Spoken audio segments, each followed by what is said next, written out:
L'image, comme le veut la formule, a déjà fait le tour du monde et se décline déjà même en t-shirt aux États-Unis, moins de 72 heures après la tentative d'assassinat de Donald Trump.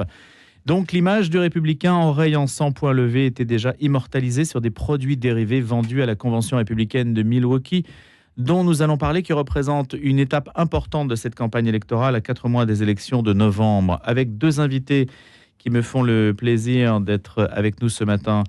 Notre chroniqueur Steven Samson, qui est venu régulièrement dans le grand débat du vendredi, écrivain américain d'expression française. Bonjour Steven. Bonjour Louis. Merci d'avoir accepté cette invitation. Et puis nous sommes en présence d'Alexandre Mindel, journaliste spécialiste des États-Unis. Bonjour Alexandre. Bonjour. Et je vous présente en 2 mots. Vous avez publié chez Trump aux éditions de l'Artilleur 245 jours et 28 miles dans cette Amérique que les médias... 28 000. 28 000, pardon. Oui, ça ferait pas beaucoup, 28. Oui, ça serait. Dans cette même, Amérique... même pas le temps de sortir d'un aéroport. Exactement. Dans cette Amérique que les médias ignorent. Donc, alors c'est justement ce qui est intéressant. On va commencer peut-être avec vous, d'ailleurs, Alexandre, de se dire qu'est-ce qui fait la singularité de cette convention de Milwaukee à présent. Il y a eu la tentative d'assassinat donc de dimanche, et maintenant, c'est vraiment le tournant de la campagne.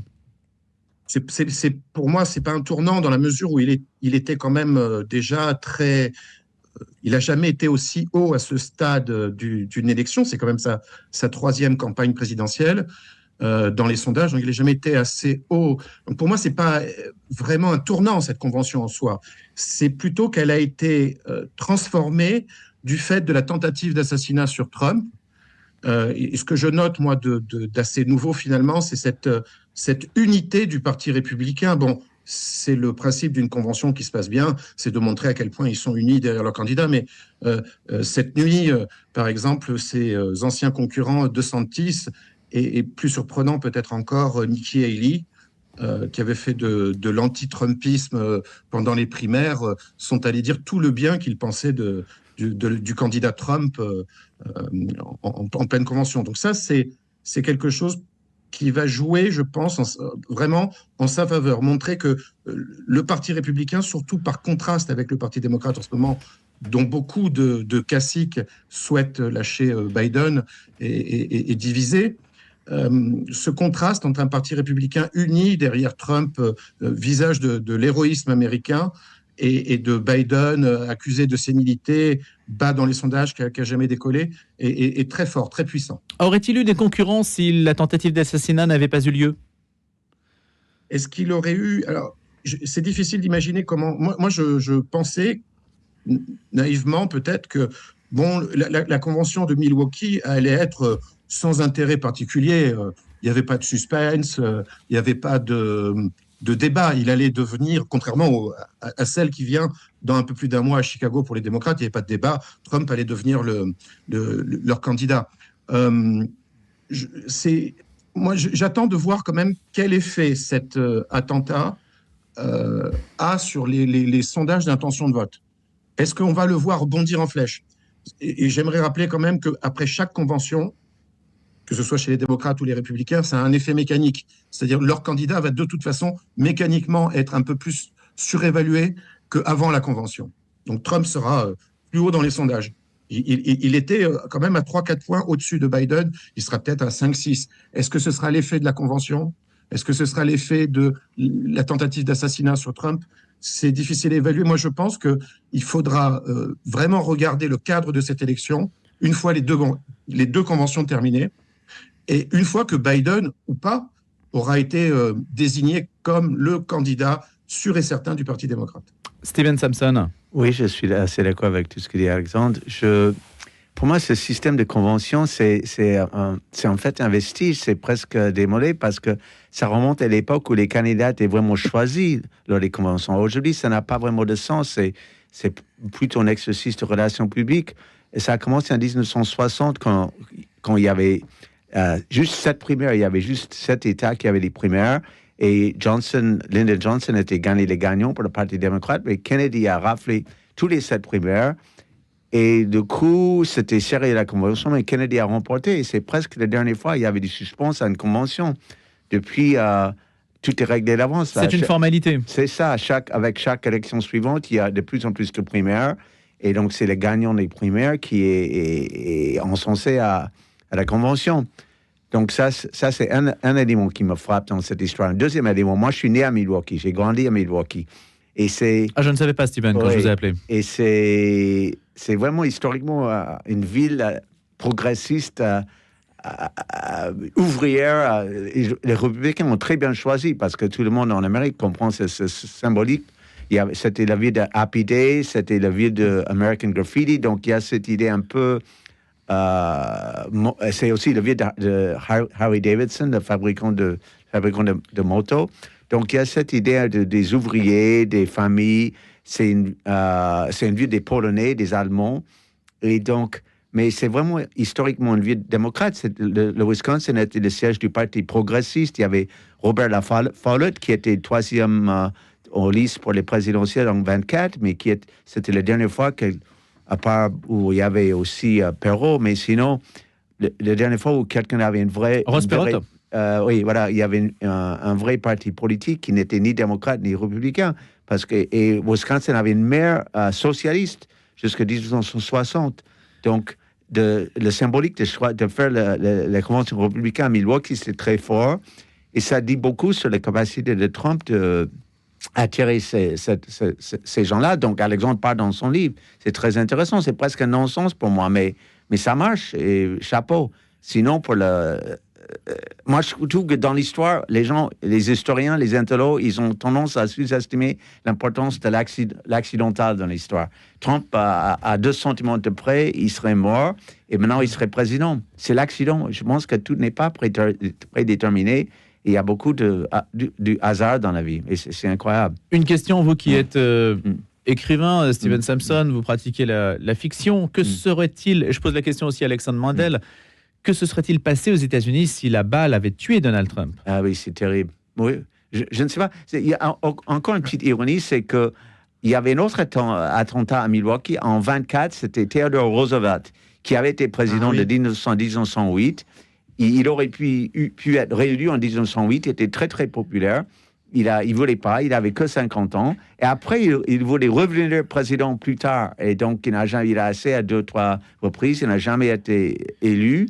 Mais pendant une de ses campagnes, on a tiré dessus à Milwaukee. Il a survécu. Mais donc, c'est encore un ancien président qui se représente pour le présidentiel et on tire dessus à Milwaukee. Donc, il y a une sorte d'écho historique un peu presque tout blanc par rapport à Trump. Qu'est-ce qui serait passé si est mort Trump? Je pense savoir. Oui. Alors, oui, allez-y. Alors, Alexandre Mandel, allez-y. Allez-y. D'un point de vue légal, ils auraient pu... alors, imaginons. C'était si près de la convention que je pense qu'ils auraient pu repousser la convention, la décaler, et le candidat, un nouveau candidat aurait été choisi non pas à travers le système des primaires, mais directement à travers... Alors c'est là que la convention aurait peut-être retrouvé son utilité originelle. Exactement. C'est-à-dire qu'un nouveau candidat aurait été désigné par les délégués envoyés à la convention.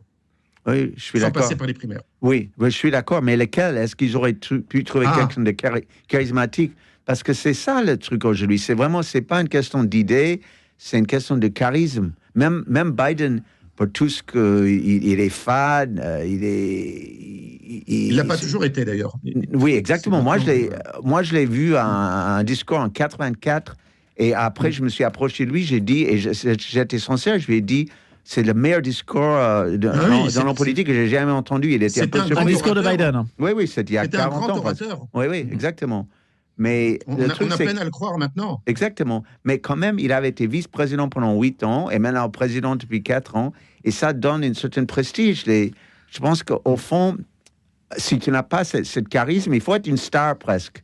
Trump, c'est une star. Et Biden, du seul fait qu'il avait été président, c'est une star pour ça, même si c'est une star moribonde. Donc, il aurait fallu trouver une autre star chez les Républicains et je pense qu'il n'en avait pas. Alexandre Mandel, que pouvez-vous nous dire sur James David Vance, donc le colistier, le numéro 2, présenté comme catholique? Alors, oui, il a le parcours rigoureusement inverse de l'ancien vice-président de Trump, c'est-à-dire que c'est un évangélique, il est né évangélique et il s'est converti au catholicisme. C'est l'inverse de Pence qui était évangélique et qui s'était converti, donc qui était catholique, de Mike Pence, pardon, qui s'était converti lui Je ne sais plus quelle église évangélique à laquelle il appartenait, Pence. Alors, ce que je peux dire, c'est une figure fusée du Parti républicain.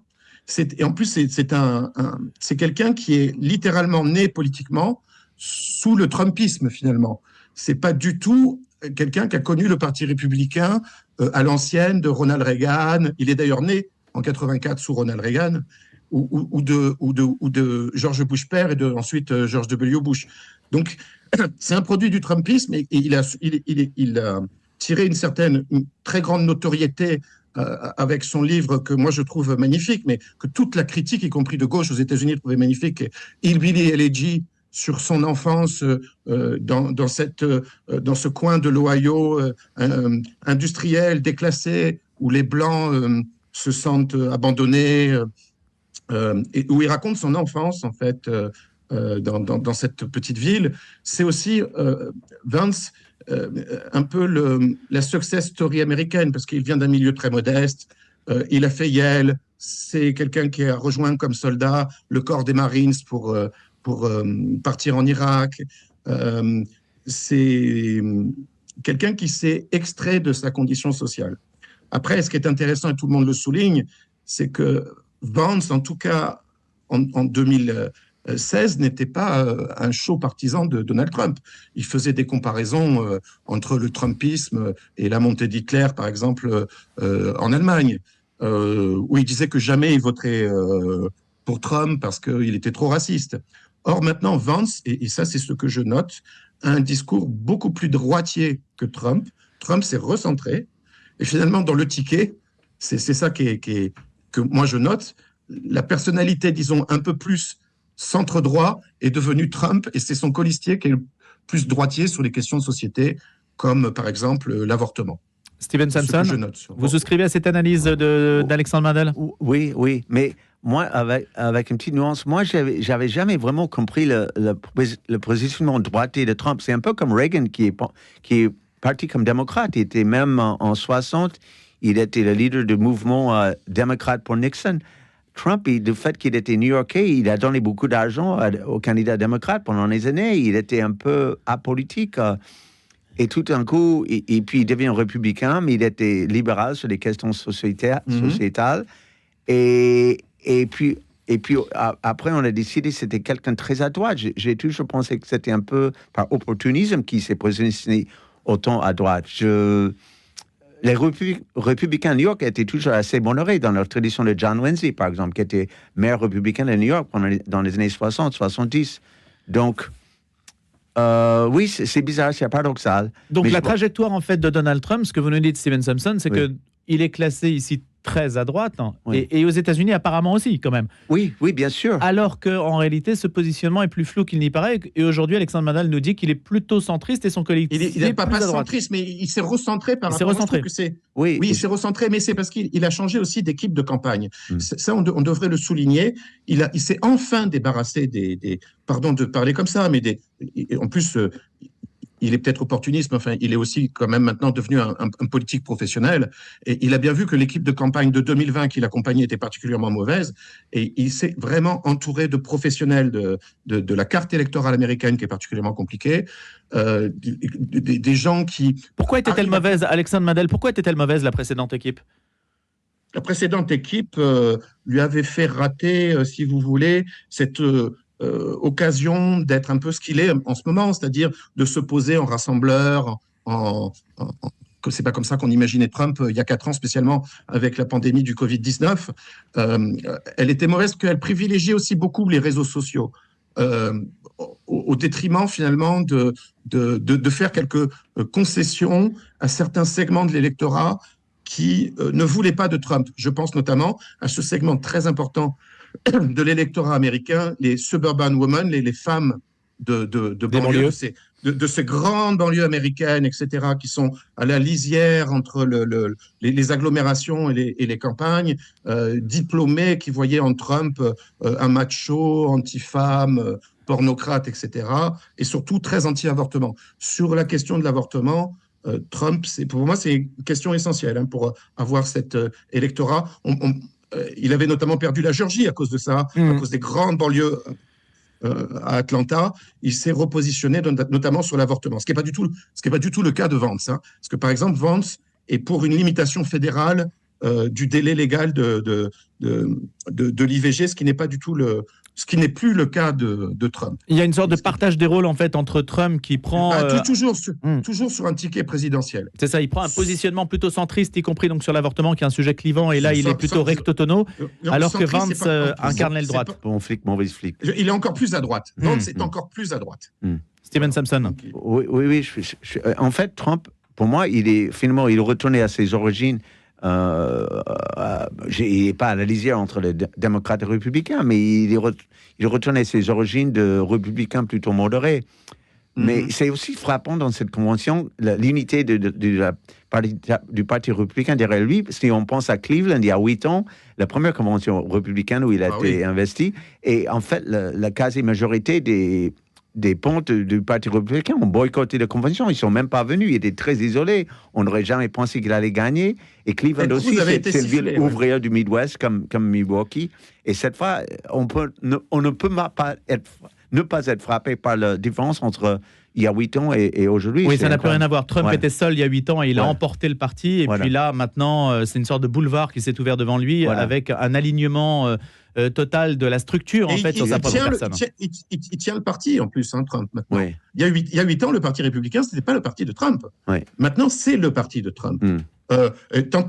D'ailleurs, si bien qu'il a placé ses 2 belles filles à la direction du Parti républicain. Donc c'est le parti de Trump. C'est le Parti républicain en 2016, quand il désigne Trump comme candidat, est encore ce parti des vieux éléphants du Parti républicain, vous voyez, des caciques de Washington, du swamp, comme il disait, mais c'est plus le cas maintenant. Maintenant, c'est le parti populiste républicain. Mais il était un peu. Mais sa fille Ivanka, elle a pris ses distances avec lui, n'est-ce pas? Exactement. Oui. Elle a pris ses distances rapidement après le scandale de l'assaut du Capitole.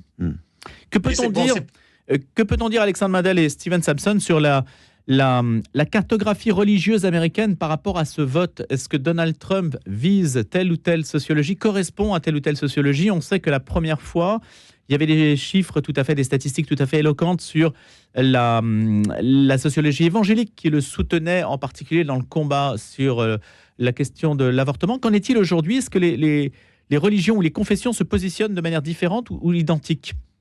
Alors, allez-y, Alexandre, et puis Steven Sampson.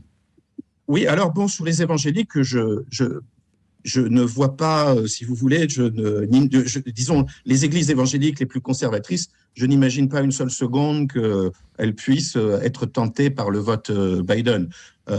Après, sur les autres obédiences, les autres confessions, moi, je serais très curieux de voir des statistiques sur le vote juif aux États-Unis, parce que la dernière fois que j'étais aux États-Unis, j'ai fait un reportage dans la communauté juive après les manifestations à l'université de Columbia à New York, les manifestations avec des débordements antisémites, et j'ai rencontré beaucoup notamment de jeunes juifs ashkénazes qui étaient plutôt libéraux, dire cette fois-ci je voterai républicain, et qui considèrent que les démocrates ne les défendent pas assez.